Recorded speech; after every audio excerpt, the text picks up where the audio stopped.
basically almost with a straight.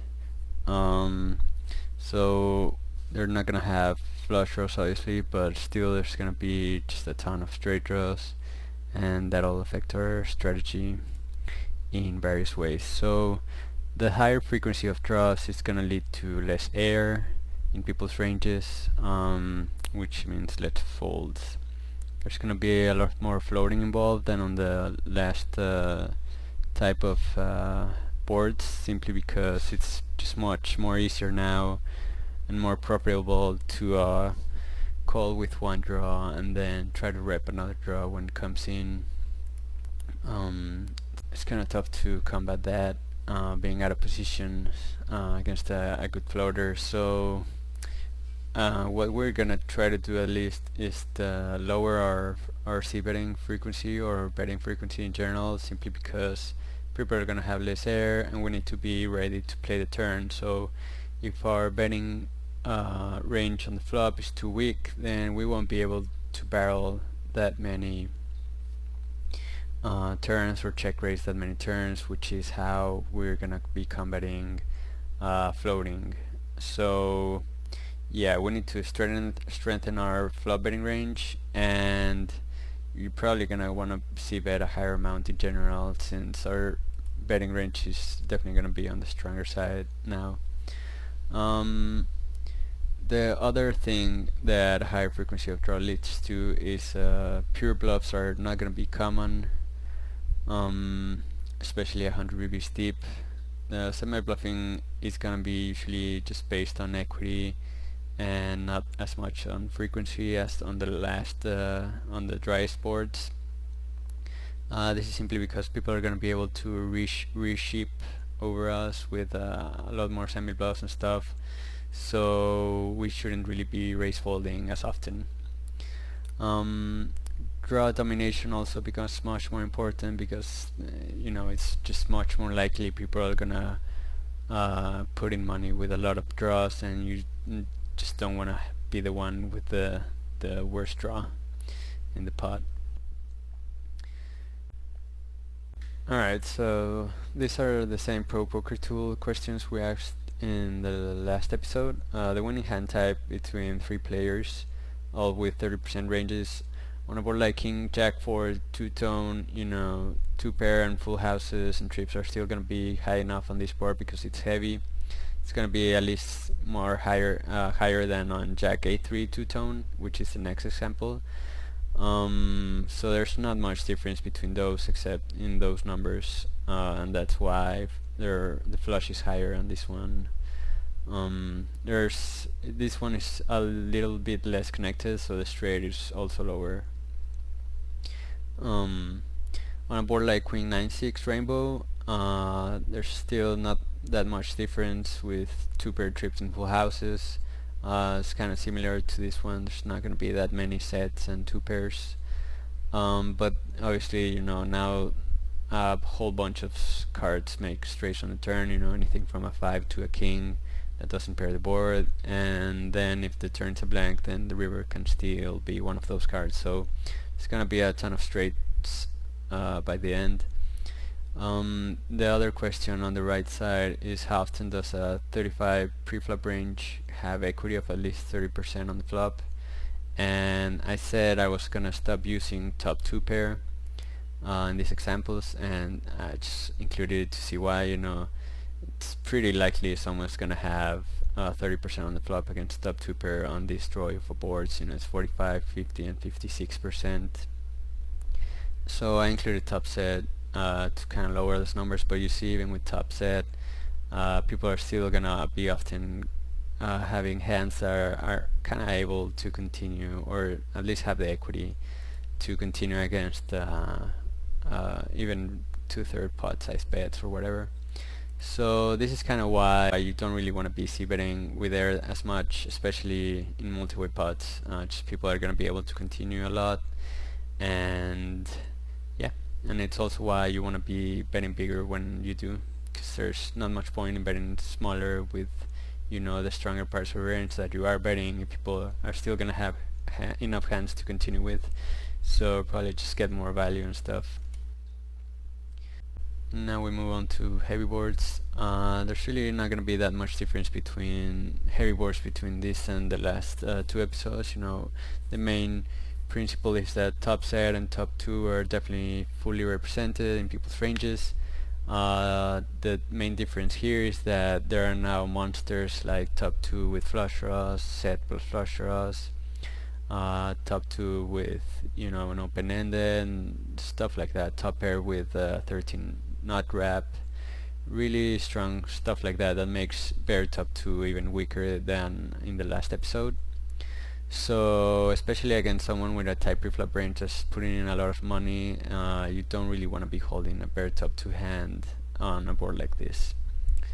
Again, people are gonna be having less air in their betting ranges and definitely in their semi-bluffing ranges, so there's basically no rebluffing going on, and you should base your stacking off decisions or your semi-bluffing decisions more on equity than frequencies, because if you're raise folding a lot, then you're probably gonna get schooled, because there's too many hands people can show over the top, so not a great idea to be raise folding. Here we have a short example of texture branching again on a board like Queen 10-7, which almost makes a straight. You know, there will be a straight on the turn 50% of the time, or around 50% of the time, and even when the turn is a blank, you know, you still have to worry about the river.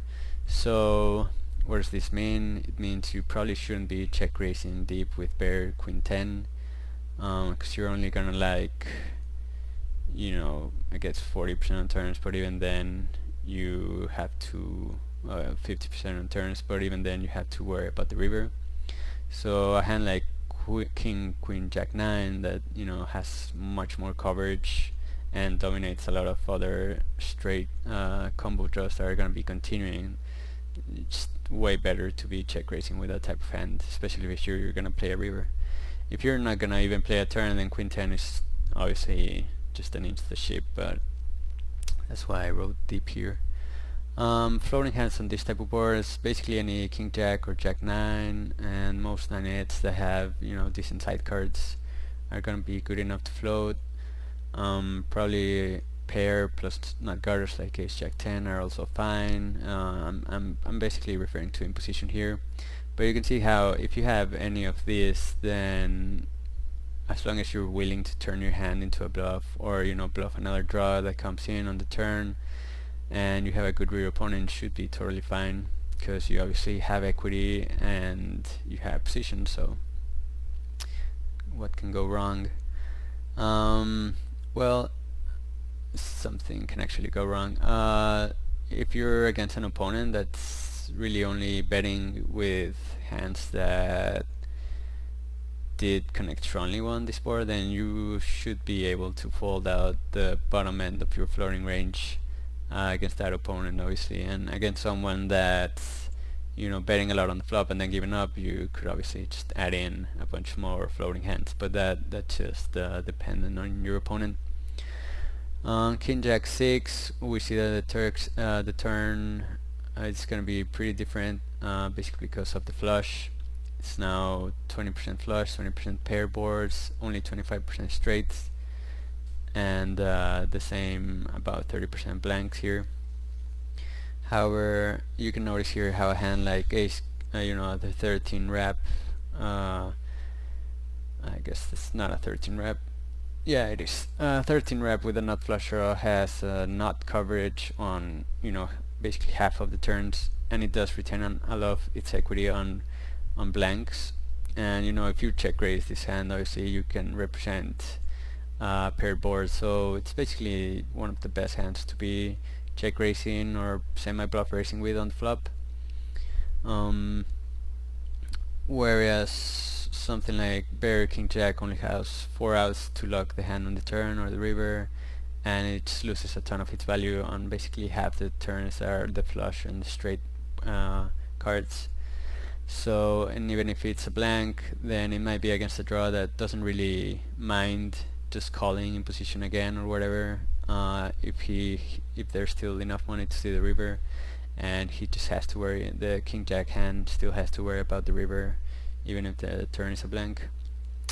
So floating hands on this type of board might include some of the bear 13 reps, decent flush draws, bear top 2 pair, which you don't really want to raise and make a decision to stack off with or not if you're deep. You can definitely just float with that hand, and that's good to keep in your floating range for when the board pairs or when it's a blank. Another type of floating hand might be top or middle pair with a weak or medium draw type hands. I'm obviously, when I'm talking about the weakest of the floating hands, I'm usually referring to a high SPR situation that's heads up and we're in position, and I'm definitely not referring to a situation where our opponent, where it's either multi-way and we have people to act behind us, or where our opponent is going to be able to just shove the turn and we're going to have to fold a lot. So I'm talking about situations where we have more flexibility. Alright, so community chess card. So when people start c-betting less, it might be useful to build a leading range. So let's consider a hand like king jack 10-7, 9-7-3 two-tone, and we have a backdoor flush draw. So we don't really, it's not a hand we really want to be check calling with. It's definitely not a hand we want to be check raising with, at least most of the time. So leading is probably going to be a good option, especially if people are going to be checking back with a balanced range or whatever. So a few of the benefits about leading is we take the initiative and in the cheapest way possible. We set up a bluff and create future fold equity, and we do give we give away less information than by check calling, since when we check call we basically rep a hand something like what this would be, whereas leading, we could have a stronger range or even something weaker, but our opponent will have no idea really. It's also cheaper than check raising, and obviously check raising folding on this board like we would have to do. If we do check raise, we would have to fold. We're forfeiting 20% of equity or whatever, which kind of sucks obviously.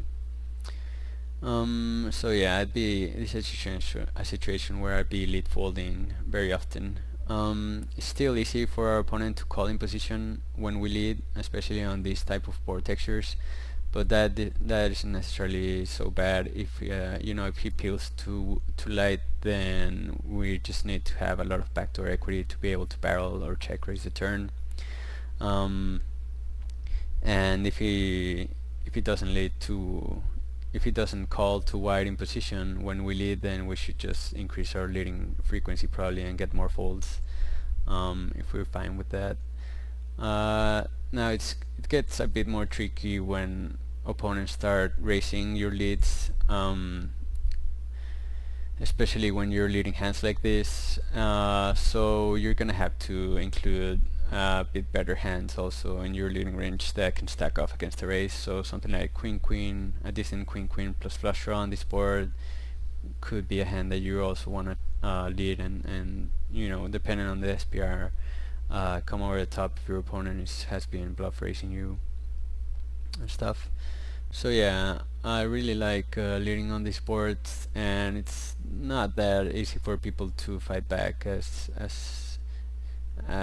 much as they want. A lot of the time they're just gonna fold to our lead, which is fine. They probably had some equity, and they also put us in a kind of awkward spot if we let them c-bet and we have to make a decision with this type of hands. So that's fine if they fold, and if they don't, we have a bunch of backdoor equity, and it's just about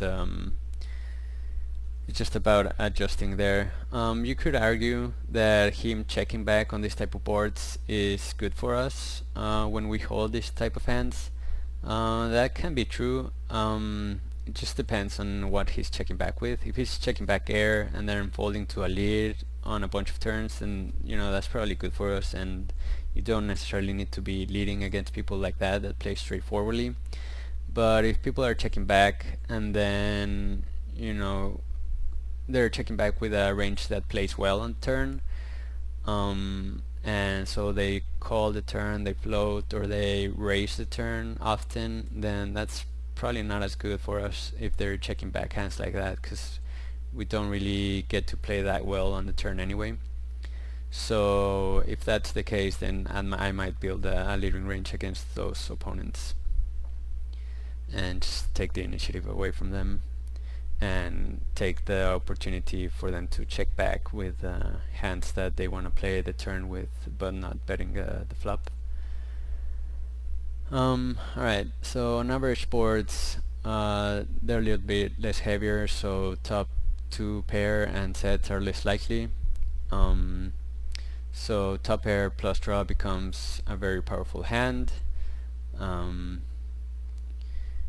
And on these boards specifically, there's a bunch of straight draws available, so that means there's a lot of combo draws available. So let's say like on Queen 9-3 there's the Queen Jack 10 with flush draw. On 10-9-4 rainbow, there's the pair plus 13 nut rep. So you definitely don't want to be stacking off here with a hand that's easily dominated. Stuff like mid pair plus medium flush draw, or the 10-8-7 on the 10-9-4 rainbow board. I see that pretty often. So yeah, I see people getting in trouble, and specifically these boards, the kind of wet average dry boards, because people with loose pre-flop ranges are gonna get in trouble here, because there's enough dominating draws that they're in trouble, but there's not as many that they realize they should be very worried about them, and they just they're more worried about sets and stuff than dominating draws, so they keep stacking off with the worst of it, and that's good for you if you have a stronger range than them. The last section is light boards, so pretty similar to the last light boards. Again, very few sets and 2 pairs, and even then 2 pairs aren't really as strong on these boards. The main difference between these ones and the average ones, the light and the average ones, is there's not as many straight draws, so there's not as many combo draws. So this means obviously now pair plus draw is going to be stronger on these boards than basically on any board. The difference will be that in the average boards, the last ones, the boards were more like king 9-3, so a king with a good flush draw is going to be pretty strong, while on these boards, on 10-5-3 suited, a 10 with a decent or medium flush draw is not going to be that strong at all, since there's jacks, queens, kings and aces with a flush draw that's completely dominated. So yeah, on this board ultimately what's gonna be one of the strongest hands possible, in that's also in preflop, in people's preflop range, are gonna be over pairs plus nut draws or near nut draws, and that's why you don't really need to play that many. I mean, you're not that much in trouble if you don't really play low cards that hit these boards, as long as you play like big over pairs with Jack 10 or 10-7, or a big pair with a flush draw here, and same here. So yeah, we're gonna take a look at some hands, and I'm gonna run some Pro Poker Tools stuff. So I'll be right back. Hey. Alright, so we're playing shorthand here, pretty loose opponent limbs. This kind of aggressive player raises 9-3 bet obviously, and we see a flop 3 ways, and he checks and I just pot it. Pretty straightforward hand for me. I just want to talk about my opponent's play. this guy calls, and then this guy shoves with what I would expect to be king queen or something like that. But he actually shows up with jack 9 8 5, and this guy down here folds, which is obviously wonderful. Well, I guess I wouldn't mind him coming along with what apparently was a pretty weak hand. But I want to talk about this guy's play on the flop. After I potted, I'm not saying he made a huge mistake with the second nut flush and a straight flush gutter and stuff. But if he's so keen on just shoving, if he's so keen on just getting in on the flop, I think he should just pot it into me and make me fold my bare aces hands. Because if he does check and I potted with what I guess he thought was bare aces, it's not like I'm gonna fold anyway. So, and against his hand, I probably have at least 30, maybe 40% equity with bare aces. So he's not really gaining that much by allowing me to pot and commit myself, and then coming over the top with a hand that without a pair or anything is obviously not gonna be way ahead of me. At most he's gonna have 55-60% if I have like no diamonds and stuff. But he would probably just rather me fold that 30 and 40% equity, and if he pots it into me here, I still have to worry about being in really bad shape three ways with bare aces or whatever, or basically any hand that doesn't have two pair or a flush draw in it. So I think he should just pot it, and as played, it's not so horrible, but I will have him in bad shape some of the time, like here. I don't think he can bluff in a pot this big when I'm not as deep as him, but definitely not the best play probably, especially after this guy calls the first time. See this, he got it in pretty dominated and binked, but whatever. This is kind of a similar hand where I think I make the kind of the same mistake he did, but it's probably close. I didn't 3-bet pre because this guy is short, and I'm fine with playing this hand multi-way. If he had, the thing is, if I 3-bet, the SPR is only gonna be like, I'm just not pushing an equity edge or whatever, and if he 4-bets, it's not great, so I just want to call and play a multi-way pot with this hand. I don't mind because it's so connected. Anyways, he called to the 3-bet, and this guy pots it here. He does 3-bet a bit wider than most, but still I do not expect him to pot this flop with any part of his range that he's not stacking up with. So this is basically a situation where it's just straight up equity problem by me, and it is close, but I think I might just be able to fold here. Obviously I'm never in very good shape. If he has aces, he might have the nut flush draw, he might have the queen high flush draw, and it's just pretty hard for me to have him dominated. He probably does not have a pair lower than checks, and he probably does not have the 9 high flush draw. So I'm not doing that bad against his actual hand, but this was, I think, one of the best hands that I could get it in with, realistically, and still, I'm just 40%, which is okay.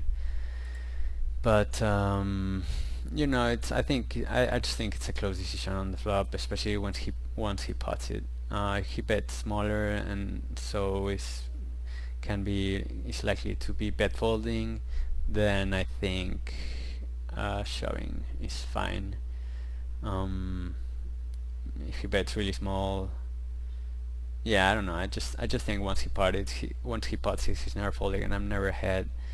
and I'm just going, I mean, I'm not getting in that bad with the money that's in the pot, but I can definitely be in really bad shape. Like 40% is probably the max I'm gonna have most of the time, and I can have, 25% or whatever. If he happens to have, it's like ace queen 10 with clubs or stuff, or something like that. Let's say ace king 10 with clubs, then really sucks. Alright, so this guy, which doesn't seem like a really good player, opens the cutoff, and I defend queens, which I guess is fine. Flop pretty well. On a board I'm gonna be, bluff raising some of the time, since I wouldn't think he's gonna be hitting it that often. So with this hand, I think it's a good enough hand to be check raising semi-bluff, kind of for value as well. Especially against someone that's c-betting so much, even though it's only 26 hand sample, but 25 c-bet, probably means something, I guess. I wish, I mean, I could have made it just like 18 or 20 if I'm gonna be bluff raising here, but yeah, I mean, it's probably not such a big deal, but you could raise to just 18 or 20. There's not that many hands he's gonna be just flatting the flop with, I think, unless he wants to flat with like pair kings or aces and then wait for a card that's higher than 8, I guess, and that not a club, and then just get it in, which I think wouldn't be that bad, I guess, my check raising range. Anyway, he shoves, and I only need 35%, I think, to get it in. Definitely not super happy about the situation, as I'm not in good shape against kings or aces with the nut flush draw, but against an opponent that might be overplaying his hand, and overall I put a lot of money in the pot already, so I don't think I can fold. Certainly he might be just shoving a nut flush draw, which I'm not doing that bad against. I definitely have 35% equity. So he calls, and we do see he shoves the 6-5 of clubs, and I have him in pretty bad shape. So let's go over his play. Pre-flop, I think I would just fold this hand most of the time. Yep. Might not be the worst race with this exact lineup, but it's just a pretty crappy hand. Once he gets check raised, yeah, I think he should just let it go. The only reason he should shove is if he thinks I'm bluff raising with air a lot. I don't know, at this point he obviously probably didn't have that many reads on me, but it's just a pretty tough hand. I mean, with the under pair or whatever, mid pair and mini flush draw, he's just doing bad against anything I'm calling with. So I don't know, I don't think shoving is that great. Always gets it in bad, and calling might be an option, I guess. The problem is I'm gonna be able to shove basically any turn, so he would be basically hoping I shut down, or if I do shove the turn, then I think he should be able to fold, because I'm just gonna have a bigger flush draw most of the time, especially when I'm defending from the big blind. It's not like I'm gonna have 2 pair or a set that often, so my value range is basically an overpair plus flush draw, as it should be on this type of boards. So yeah, I think he should just let his hand go to the check raise, and shoving is probably too optimistic against my value range and stuff. And as I mentioned, like in these last 2 hands, people are just getting in trouble with by playing hands pre-flop that they probably shouldn't be playing. Next hand, Alright. I just ice raise and get two colors, obviously betting here, and I'm willing to stack off, I guess, against both of them with this SPR, and this guy just ships with bear, top pair, overcard, and open-ended. I don't think it's bad at all with his stack sizes. It's not amazing. I mean, he probably shouldn't be playing that hand. But it's not that bad with this short of a stack. However, if he was again sure he was gonna stack off there, I don't know if he was waiting to see if I bet and this guy check raise so he could fold, but with an SPR of only 2, I think he should just pot it into me if he's gonna be stacking off regardless. And he puts me in a much tougher situation, you know, squeezing me out of the pot with a lot of my range, because I'm gonna be stuck between him and this hands guy that's obviously playing a pretty wide range, so he could have, you know, a lot more 2-pair and stuff like that that interact with this board than me probably. So yeah, I mean, once he waits for me to bet and shoves, it's not like he has any fold equity, and my betting range on the flop's probably not gonna be in terrible shape against this hand. So again, he's just leading to me, and the other reason is, of course, as I'm gonna be checking back my air on this board, he probably won't improve that much on the turn, and he shouldn't want to give me a free card. You know, any overcard to the 8 he doesn't really want to see, so he should just pot it, in my opinion. And even if he were deep, as deep as us, I guess, there might be some merit to betting into me again, just to squeeze me out of the pot, and he can safely fold to a shove, I think, so I'm gonna have again just a ton of overpair plus flush draw combinations on this board texture when I'm shoving, especially with that guy behind me. So yeah, this might be a good situation to be leading as you know, in his spot. I guess if he's deep, check calling isn't that bad. Check raising is definitely horrible, but check calling might not be that bad. But I just think he definitely gives more information about his hand when he check calls than when he, you know, leads into me. And obviously by taking the check calling line, he's still gonna be out of position with a capped range and kind of a weak range. And when he leads, you know, he might buy position from me when I fold, and he might be in position against hands, or he might get 2 folds, which would obviously be fine by him with a pair of 8s. Alright, so last hand, pin my seat opens. He's not that tight, and definitely not that loose either, but obviously with this hand and this really wide color on the small blind, I'm gonna be 3-betting, you know, almost always against someone that's opening this wide. So I hit top and bottom pair on this kind of wet board, rainbow. There's a lot of straight draws out there.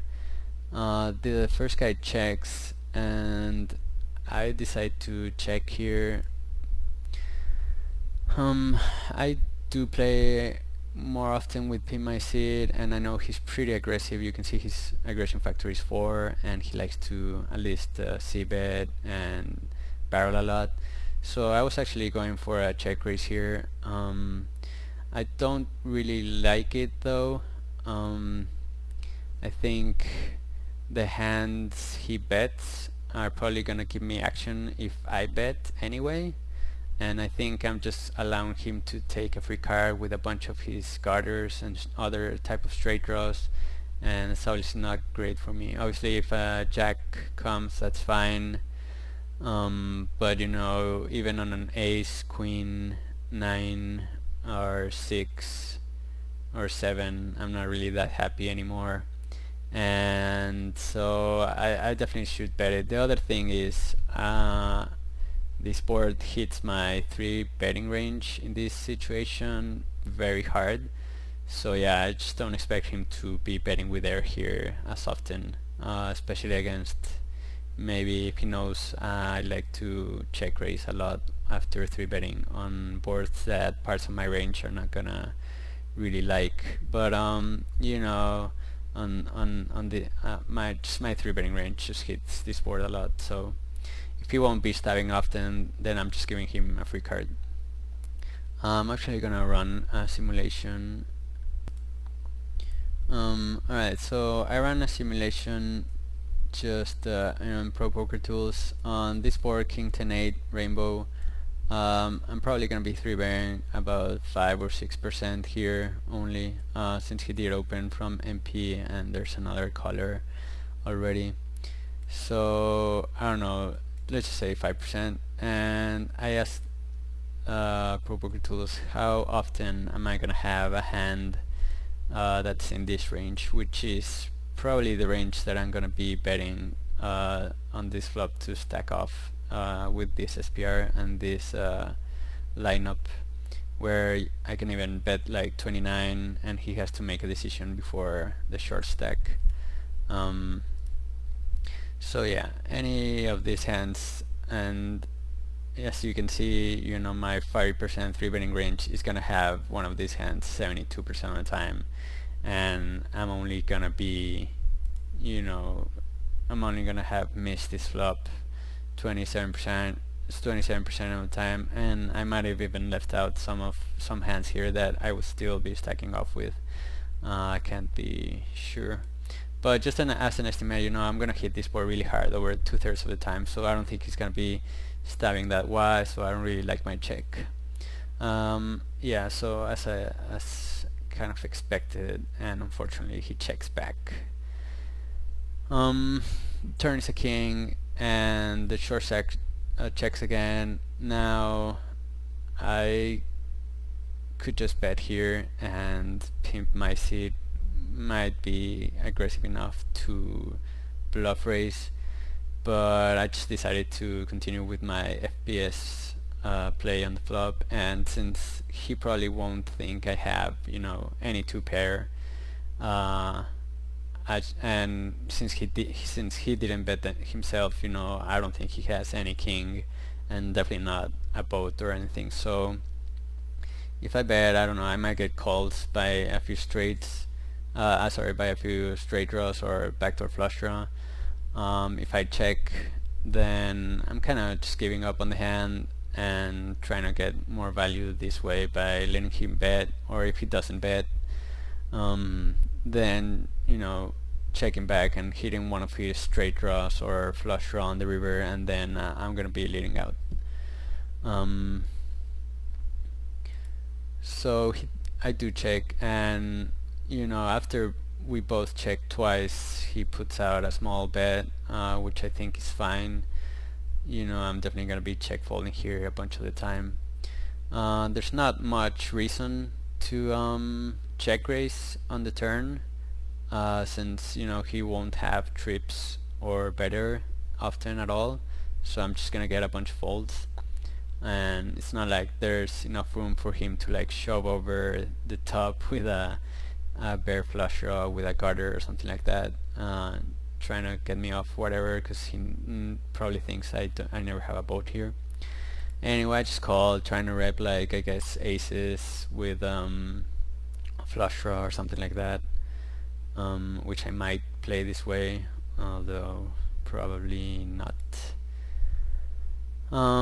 River's a deuce, and alright, so I just wanted to say before the river's an offsuit deuce, if the river was a spade or a straight card, I would probably bet myself really small, just like 20 or something, and I don't know, it sometimes induces, I mean, he's never folding the draw if he completes it himself, and he might not bet it if I check.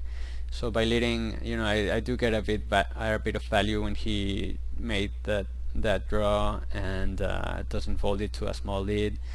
And if he doesn't, or even if he does, he might just decide to ship if I bet like $20 or something. he might decide to bluff raise, knowing that, you know, he can kind of rep a boat, and I don't really have that many boats after I check twice and check all the turn. So, but yeah, on a blank, I don't see that much reason to bet myself. You know, I'd rather just keep repping the draw on the turn, flush draw with something else. And it works. He puts in a bit more money on the river, and now I check ship, which I expect to get fold a lot of the time. But if he does have trip kings, he might just call or whatever. And he folds, and I mean, it was kind of a bad play on the flop, but I think the turn and river were fine. I still might have gotten more value on the flop by betting, or betting myself on the turn, but who knows? I'm just it was just a different way of playing the hand, which I think against people you play often, and especially against aggressive opponents in PLO, you sometimes just want to let them have the lead when they're in position and they're gonna keep barreling. And you know, this also allows me next time to just check call with aces on the turn, and he's probably gonna think twice about betting the river like this. And if he checks back the turn, you know, I just might have some hands that would rather see a free river, or a cheaper river, or a free showdown once we get to the river this way. So it's good to have a check raising range when you play like this, and I'll see you do get some value. So I hope you guys enjoyed the video, and please be sure to post any comments or questions in the forums, and I'll check them out. This is Oresto for the subscribe.